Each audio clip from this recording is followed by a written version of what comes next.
असं म्हणतात की तुम्ही केलेली कर्म कितीही झाकायचा प्रयत्न करा, ती झाकली जात नाहीत, कधी ना कधी उघडी पडत असतात. एक काळ असा असतो की आपण सत्तेच्या, पैशाच्या अंमलाखाली हे सगळं झाकून टाकू शकतो. पण जेव्हा हा अंमल उतरू लागतो किंवा त्याहीपेक्षा मोठी शक्ती एखादी यात उतरते, तेव्हा हा सत्तेचा मद काम करत नाही आणि केलेली कर्म पुढे येतातच. महाराष्ट्रात देखील असंच काहीसं घडतंय. महाराष्ट्रामध्ये एका माजी पोलीस आयुक्तानं राज्याच्या गृहमंत्र्यांवर 100 कोटी कलेक्शनचा आरोप केला. यानंतर बरंच रणकंदन महाराष्ट्रात माजलं. कोणी परमवीर सिंगांना भाजपचा दलाल म्हटलं, तर कोणी ही भाजपची चाल असल्याचं म्हटलं. अनेकांना यात राष्ट्रवादीच्या गृहमंत्र्यांना अडकवलं जातंय असं देखील वाटलं. काहींनी गृहमंत्री नाही तर यात शिवसेनेचे नेते सहभागी आहेत असा देखील दावा केला.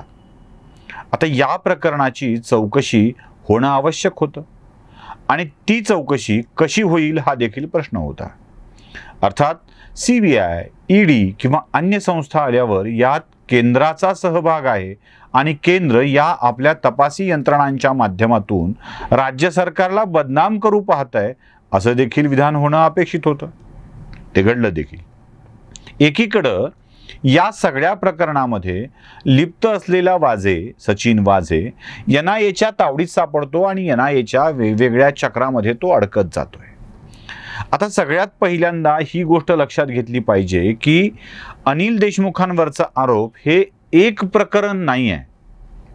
म्हणजे आपल्याकडे कसं असतं की तपासी यंत्रणांचा सहभाग करून घेणं, म्हणजे राज्याची तपास यंत्रणा, राज्याची राखीव तपास यंत्रणा म्हणजे Mumbai police, CID, ATS, CBI, NIA अशा वेगवेगळ्या तपास यंत्रणांच्या हाती कारभार दिला की त्या तपासाचं खोबरं होऊन जातं. प्रत्येक प्रकरणातली प्रकरणं वेगवेगळी दाखवायची आणि मग त्या तपासी यंत्रणा वाढवत राहायच्या. निष्कर्ष वेगवेगळी येतात आणि मग गोंधळ उडतो. असाच काहीसा प्रकार या बाबतीत झालेला आहे. सगळ्यात पहिल्यांदा मी तुम्हाला ती बातमी सांगणार आहे आणि मग त्याकडे आपण वळू. बातमी ही आहे की राज्याच्या न्यायालयानं म्हणजे मुंबई उच्च न्यायालयानं एक आदेश दिलेला आहे आणि तो जयश्री पाटील यांच्या याचिकेवरती दिलेला आहे. त्यात असं म्हटलं आहे की परमवीर सिंगांनी जे आरोप केलेत किंवा गृहमंत्र्यांवर जे आरोप झालेले आहेत त्या आरोपाची CBI मार्फत सुरुवातीला प्राथमिक चौकशी करण्यात यावी आणि त्या प्राथमिक चौकशातून येणाऱ्या निष्कर्षावरती CBIनं पुढे काय कारवाई करायचं ते ठरवावं. दीपांकर दत्ता जे मुख्य न्यायमूर्ती आहेत त्यांच्या प्रमुखत्या असलेल्या खंडपीठाने हा निर्णय दिलेला आहे. याआधी परमवीर सिंगांची याचिका जेव्हा सर्वोच्च न्यायालयातून उच्च न्यायालयामध्ये आली तेव्हा उच्च न्यायालयानं परमवीर सिंगांना चांगलंच खडसावलं होतं. याच प्रकरणामध्ये त्यांनी असं म्हटलं होतं की FIR झाली तर चौकशी करता येऊ शकेल, FIR दाखल झालेलीच नाही मग चौकशी कशी करणार असा प्रश्न उच्च न्यायालयाने विचारला होता. त्याचं कारण असं होतं की परमवीर सिंग हे मुंबई पोलीस दलाचे आयुक्त होते. राज्याच्या DG समकक्ष असलेल्या अधिकाऱ्याला आपण एखादी याचिका, व्यक्तिगत याचिका न्यायालयात दाखल करतो आहोत तर त्यात FIR असायला हवा याची साधी जाणीव असता का असू नये का असा प्रश्न न्यायालयाला पडला होता आणि न्यायालयानं म्हणूनच त्यांना हा प्रश्न विचारून सांगितलं होतं की तुम्ही FIR का दाखल केला नाही. एक जाणते त्याच पोलीस दलातले कायद्या बघणाऱ्या अधिकाऱ्यांनी हे का करू नये असा प्रश्न न्यायालयाने विचारला होता. अर्थात या प्रश्नाचा अर्थ काढताना परमवीर सिंगांना फटकारले अशा अर्थाने काढून घेऊन अनिल देशमुख निर्दोष कसे अशी त्याची मांडणी करण्यात आली. अर्थात न्यायालयाच्या कोणत्याही आदेशाची अशी मांडणी करता येत नाही. म्हणजे ते जसे निर्दोष कसे अशी मांडणी करतायत तशी मला दोषी कसे अशी मांडणी करता येणार नाही. पण याच प्रकरणामध्ये जयश्री पाटील यांचा एक याचिका दाखल होती. या प्रकरणात जयश्री पाटलांनी मुंबईतल्या एका पोलीस ठाण्यामध्ये तक्रार अर्ज दिलेला होता, ज्याची रिसिव्ड कॉपी जयश्री पाटील यांच्याकडे होती. आपण ते पाहिलं की किती वेळ लागला, न्यायालय म्हणालं आम्ही बसूनच राहू, FIRची कॉपी मिळालीच पाहिजे. आणि आज अखेर न्यायालयाने एक आदेश दिला की याची CBI चौकशी करण्यात यावी. ज्या अर्थी जयश्री पाटील आणि परमवीर सिंग यांच्या याचिकेवरती निकाल म्हणजे आदेश वेगवेगळे आहेत, न्यायालयाचं म्हणणं वेगवेगळं दिसतंय, त्याला कारण आहेत. म्हणजे एकीकडे परमवीर सारखा अधिकारी असून सुद्धा FIR दाखल न करता या गोष्टी करतो, तर इकडे जयश्री पाटील तक्रार अर्ज देऊन या सगळ्या गोष्टी करतायत. त्यामुळे जयश्री पाटलांच्या विषयामध्ये हे न्यायालयाचं मत आलेलं आहे की यात CBIची चौकशी करण्यात यावी. आता या CBI चौकशीच्या आदेशामुळं CBI नावाची आणखी एक नवी संस्था यामध्ये जोडली जाणार आहे, जी केंद्रीय संस्था आहे. आणि केंद्रीय संस्था असल्यामुळं राज्यातल्या सत्ताधीशांना इथे परत राजकारण असं म्हणण्याचा वाव आहे. पण हे न्यायालयाच्या आदेशाने होत आहे, केंद्राच्या आदेशाने नाही, हे स्पष्ट केलं पाहिजे. या प्रकरणामध्ये गृहमंत्र्यांचा कुठे ना कुठे सहभाग आढळतो आहे, हे स्पष्ट आहे. आणि त्यामुळंच न्यायालयाने याची चौकशी करण्याची आदेश दिलेले आहेत. आता आपण जाऊया त्या चौकशी समितींच्या पेक्षा चौकशी यंत्रणांच्या विषयाकडे, जे सुरुवातीला आपण बोलला होता. झालंय असं की मुळात आपण प्रत्येक प्रकरणाला स्वतंत्र प्रकरण म्हणून बघतोय.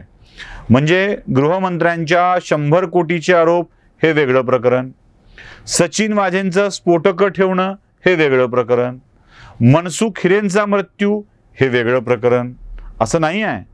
ही सगळी प्रकरणं एकमेकात गुंफलेली आहेत असं आत्ता तरी दिसतंय. म्हणजे कोणत्याही चौकशी समित्यांपेक्षा, चौकशी करणाऱ्या एजन्सीजपेक्षा आपण साधं लॉजिक जरी लावायचं ठरवलं तरी ही प्रकरणं एकमेकात अडकलेली आहेत हे स्पष्टपणे कळतं. म्हणूनच मनसुख हिरेन प्रकरणाचा तपास ATS कडून काढून तो NIA कडे देण्यात आलेला आहे. मुळात ATS आलीच कशी हाही प्रश्न आहे. मनसुख हिरेन प्रकरणामध्ये दहशतवादी कृत्य आहेच कुठे म्हणून त्यात ATS कडे तपास दिला गेला. आणि अचानकच एक प्रेस कॉन्फरन्स ATS कडून कधी न घेणारी ATS प्रेस कॉन्फरन्स घेते. एका अधिकाऱ्याला लगेच बसवलं जातं आणि सांगितलं जातं की कसं आहे बघा. एक अधिकारी तर फेसबुक पोस्ट टाकून देतो, ज्याला बिहारचा सिंघम असं म्हणून कौतुक केलं जातं. कधी ATSच्या अधिकाऱ्याने अशी फेसबुक पोस्ट टाकलेली बघितली नाही. असं CIDचं ओपनली किंवा ATSचं ओपनली येणं फक्त CID मालिकेतच आम्ही बघितलंय सोनी TVवरच्या. पण तरीही अशा स्वरूपाची कृती झाली की फेसबुक पोस्ट केल्या गेल्या, आयुष्यातली ही मोठी केस होती असं म्हटलं गेलं, प्रेस कॉन्फरन्स घेतल्या गेली. मुळात या दहशतवादी कृत्याचा मनसुख हिरेन प्रकरणामध्ये संबंध कुठे होता हेच कळत नाही. जो संबंध असेल तो NIAच्याकडे असलेल्या तपासामध्ये, म्हणजे अंबानींच्या घरासमोर स्फोटकांची गाडी ठेवली होती त्या प्रकरणामध्ये होता. अंबानीच्या घरासमोर ठेवली गेलेली गाडी ही ज्या व्यक्तीची होती मनसुख हिरेनची, तो यात वस्तुस्थिती समोर आणण्याचा धोका होता म्हणून त्याचा खून झालाय.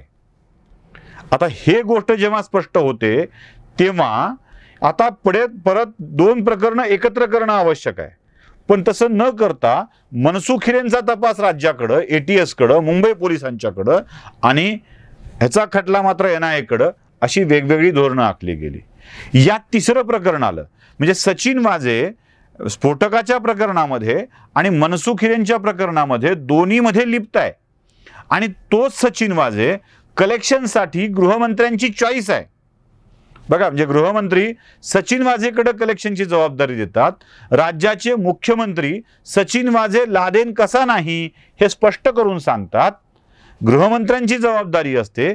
इनफॅक्ट सचिन वाझे हा लार्जर दॅन CP अशी त्याची इमेज मुंबई पोलीस दलामध्ये असते. या सचिन वाझेकडं कलेक्शनची जबाबदारी दिल्याचा आरोप होतो आहे, जो परमवीर सिंगनी केला आहे. त्या आरोपाला पुढे आल्यानंतर याच प्रकरणाचा भाग मानल्या गेलं पाहिजे, पण तसं घडलं नाही. हे एक प्रकरण स्वतंत्ररित्या समजलं गेलं. म्हणजे काय, सचिन वाझेच्या वसुलीच्या प्रकरणाची वेगळी यंत्रणा चौकशी करेल, त्यात काहीतरी आपला निष्कर्ष काढेल. ATS, मुंबई पोलीस मनसुखच्या प्रकरणामध्ये तपास करतील, ते वेगळा निष्कर्ष काढतील. NIA सचिन वाझेच्या स्फोटकाच्या प्रकरणामध्ये वेगळा निष्कर्ष काढतील आणि वेगळं काहीतरी समोर येईल. एकूणच या प्रकरणातला गुंतापेक्षा सुद्धा गुंताडा वाढवण्याचं काम चाललेलं आहे.